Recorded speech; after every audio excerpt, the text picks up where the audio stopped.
Welcome to tonight's Shawnee News 30. I'm Hannah Lounsbury. And I'm Melissa Sparaza. OBU will be offering a new lower-level theater course this coming J-term.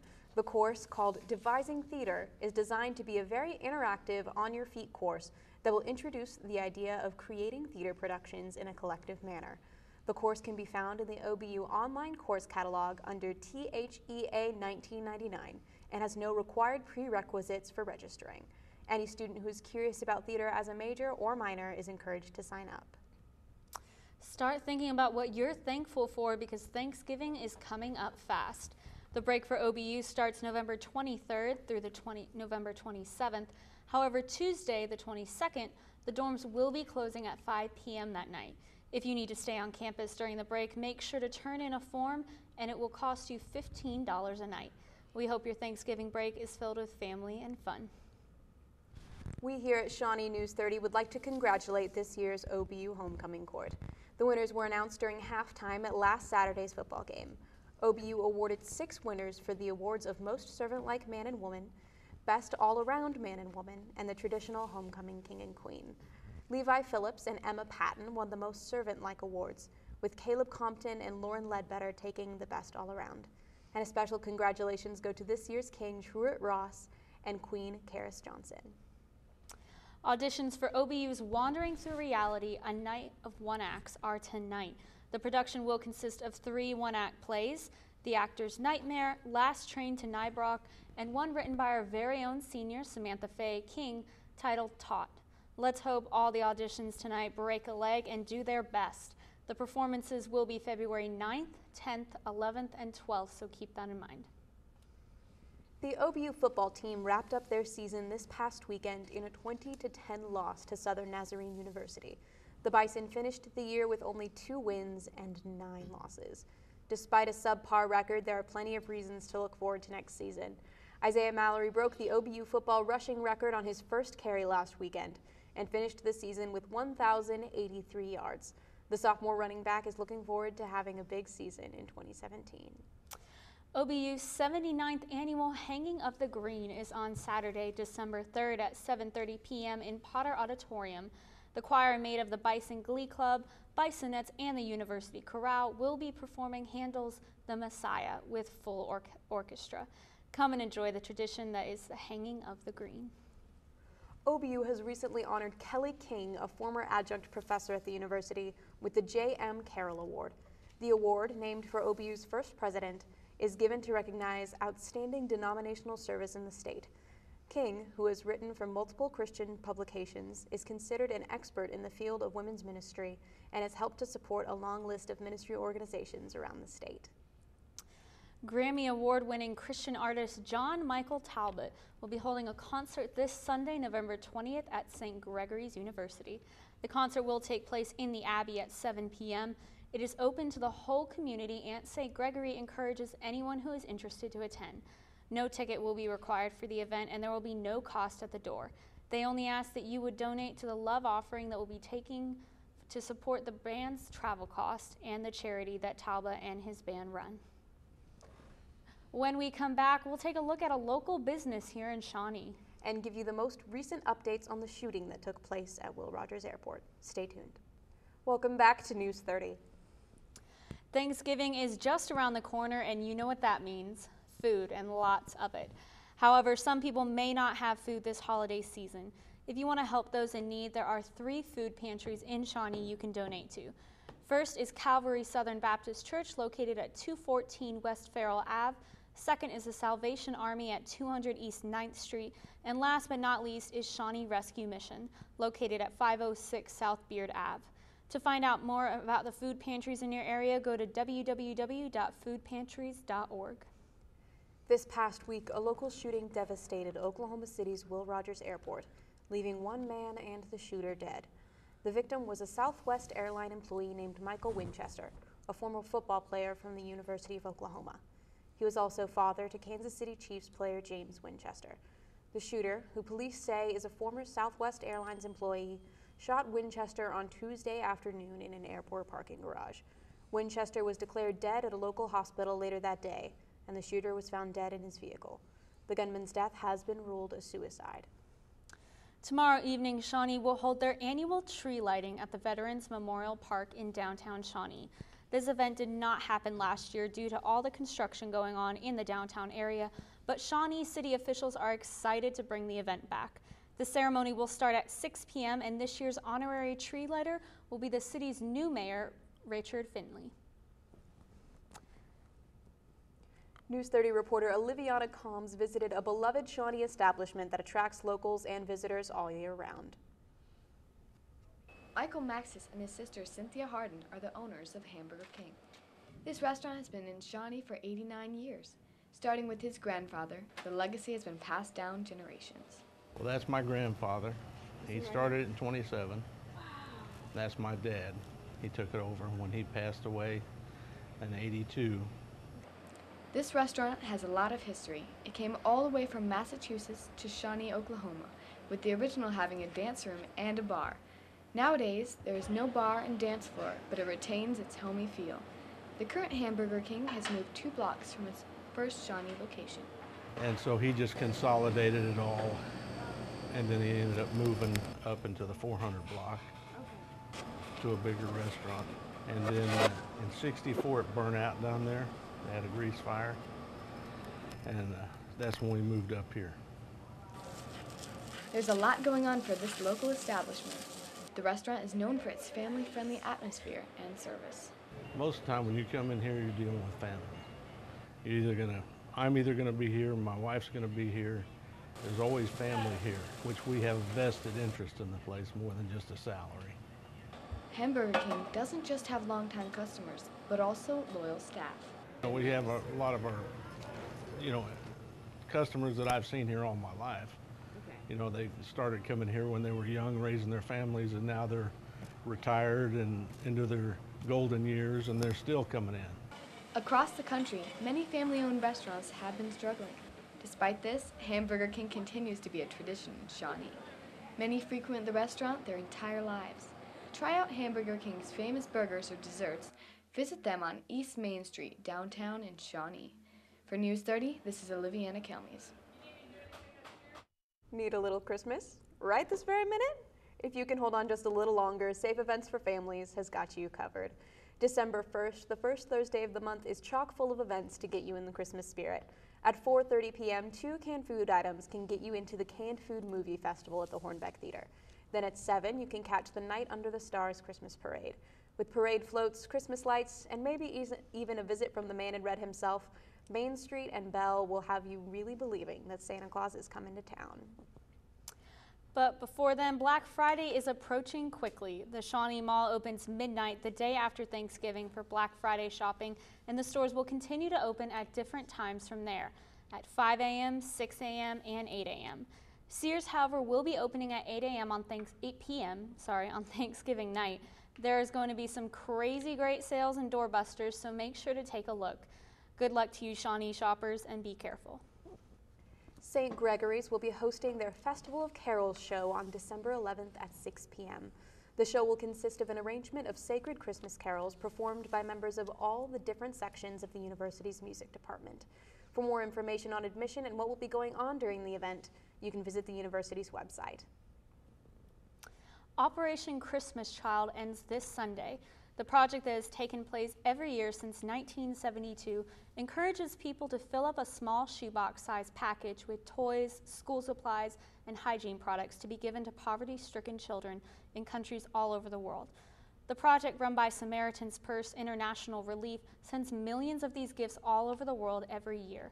For more information where you can drop off to the center to donate to the organization or to actually build one of these boxes online, you can go to their website at SamaritansPurse.org. Oklahoma's hunting season has started again, but before you hunters gear up, you should be aware of changes to the current hunting season. For instance, silencers, if legally acquired, may be used to hunt game animals and non-game birds, on department management lands.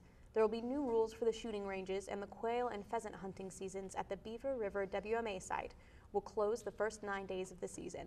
All the changes are available for viewing at the Oklahoma Department of Wildlife's website. Hunters are required to be familiar with the state laws for their own safety and the safety of others. On the night of November 6, a magnitude 5.0 earthquake brought severe damage to buildings in Cushing and Oklahoma City. The earthquake hit 1 mile west of Cushing near one of the world's central oil hubs. It shattered windows and brought down buildings. Some of the buildings that were left standing are centuries old and have been deemed unsafe because of the damage. Fortunately, the Cushing Assistant City Manager reported only minor injuries to civilians in the area. He also said that most of the damage was contained to the downtown area. Police quickly closed off older parts of the city to prevent more injuries in case of aftershocks. President Barack Obama announced this week that he and his family will be staying in Washington for at least 2 years after his term in office is wrapped up. This is somewhat unconventional for a president, as most of them return to their home state or become involved in political life elsewhere. Obama, however, plans on staying in Washington to support his wife as she continues working on her personal endeavors and allowing his daughter to finish high school. One thing that isn't clear is what the president himself will be doing during this time, but he has promised that he'll keep himself busy. Since the election on November 8th, when Donald Trump was declared to be the president-elect, there have been a string of protests popping up all over the country.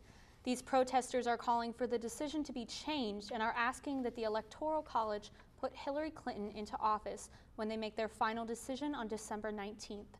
This outcome is so unlikely that candidate Hillary Clinton has even declared that Trump will be president and asked her supporters to work on cooperating with the Republican Party. Since the creation of the Electoral College, only 82 electoral votes have ever gone against their state's popular vote. Of those 82, 53 were Democratic-favored states, and 29 were the Republican-favored states. For the outcome to happen the way that these protesters are wanting, it would require more representatives to switch from the Republican favor that has happened throughout history of the Electoral College. Grab your coffee and get ready because the Gilmore Girls revival is almost here. Next Friday is the Netflix premiere of Gilmore Girls: A Year in the Life. This revival will feature many members of the original cast, including Melissa McCarthy, who plays Sookie, and Scott Patterson, who plays Luke. This Netflix special will follow Lorelai and Rory through all 4 seasons of the year. You can stream all the Stars Hollow shenanigans next Friday on Netflix. And when we come back, we'll join Jake Nelson for this week's weather updates. Stay tuned. Here's Jake Nelson with this week's weather. High winds and pleasant temperatures is how we spent most of the day today. Winds reaching up to 30 miles an hour in some parts of the state, and highs peaking at around 75 for today. Right now we're looking at temperatures at 69 degrees with winds at 26 miles per hour out of the south for our current conditions. Tonight we're expecting temperatures to dip into the lower 30s. Looking ahead into tomorrow, clear skies and highs around 64 degrees with not as strong winds as today, but still in the 15 to 20 mile per hour range, coming out of the north-northwest, making a crisp, cool wind. So definitely want to wear a jacket tomorrow. And as we move into Saturday and your weekend, you're going to want to hang on to that jacket with highs in the mid to upper 50s and peaking just into the 60s. Saturday and Sunday both looking like they're going to be sunny days with winds around 5 to 10 miles per hour. Continuing to next week, those light jackets will continue to do some good, and highs around the mid to lower 60s and a slight chance of rain coming in with us around Tuesday and Wednesday. Lows throughout the week look to be around anywhere from the 40s to even the 50s. And now you're up to date with News 30's latest weather forecast. I'm Jake Nelson. After the break, Dakota Carrington will catch us up with the latest in sports. Next. Welcome back to News 30. Here's Dakota Carrington with this week's sports.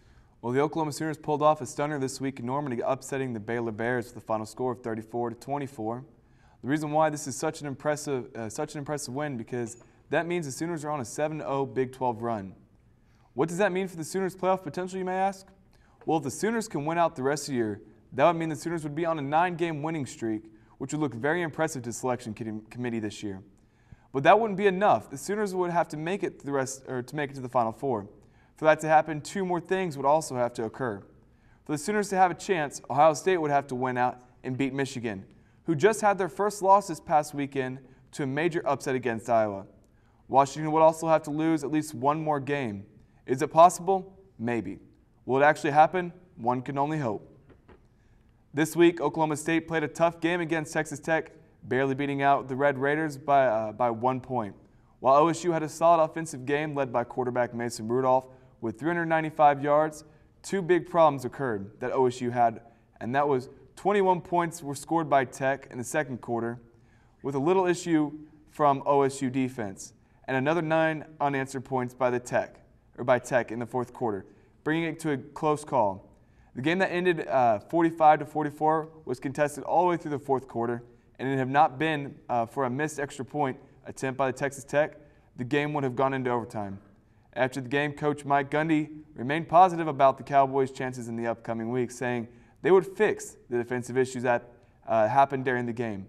OSU will travel down to Fort Worth, Texas this weekend to take on the Horned Frogs. It is expected to be another close game. Well, the Dallas Cowboys have managed to go 8-1 for the first time since 1978. This is very impressive for rookie quarterback Dak Prescott, who has come into the Dallas Cowboys offense and has done nothing but own it. The Dallas Cowboys hold a comfortable 2-game lead in the NFC East, while Cowboys running back Ezekiel Elliott is only 5 yards away from breaking the all-time rookie rushing yards. I really think what's going on in Dallas is something special. In a press conference this former week, from former starting quarterback Tony Romo said he is very excited for what is going on and what Dak has accomplished with the team this year. Though he is disappointed that he cannot go out and compete with his team, he will always have Dak's back, as Dak will have his. Dak is the starting quarterback for the Dallas Cowboys, and the Cowboys will take on the Ravens this week in Dallas. This will be a game you do not want to miss. Very exciting news for one very special Thunder player this coming Friday, as world-famous NBA Hall of Fame Michael Jordan will be coming to OKC this week to watch Thunder point guard Russell Westbrook. This past week, Michael Jordan quoted saying, "30 years ago, that was me." When addressing Russell Westbrook, he went on to say, "The attitude of trying to prove myself, showing so much passion for the game of basketball. You see it in his play. You can tell he loves the game and he plays with energy and flair." The reason why Michael Jordan will be visiting OKC is to speak on behalf of Russell Westbrook and the induction of the Oklahoma City's Hall of Fame. This is a huge honor for Russ. Just 1 year ago, Russ was speaking on behalf of Kevin Durant at his induction ceremony. Last year, Kevin Durant said, "Let's hope we're here next year for this man." Addressing Russell, "Well, we're all here except for one person. The state of Oklahoma stands behind you, Russ. We love you." And back to you, ladies. Tonight, it's finally time to re-enter the Wizarding World. Fantastic Beasts and Where to Find Them premieres tomorrow. However, there are early showings tonight, including one right here in town at the Carmike Cinema 8. Fantastic Beasts is a prequel to the Harry Potter series, and the story follows Newt Scamander as he travels to New York in 1926 to study the incredible beasts living there. However, conflict arises when some of the magical creatures are accidentally released. So grab your wands, join your house to celebrate the cinematic expansion of the world J.K. Rowling made us all fall in love with so many years ago. I'll see you there. And thank you for joining us this week here at News 30. Remember, you can watch any of our shows on YouTube at Shawnee News 30. We will not be broadcasting next week due to it being Thanksgiving, but please join us when we return on December 1st at our normal time. Happy holidays and have a great week.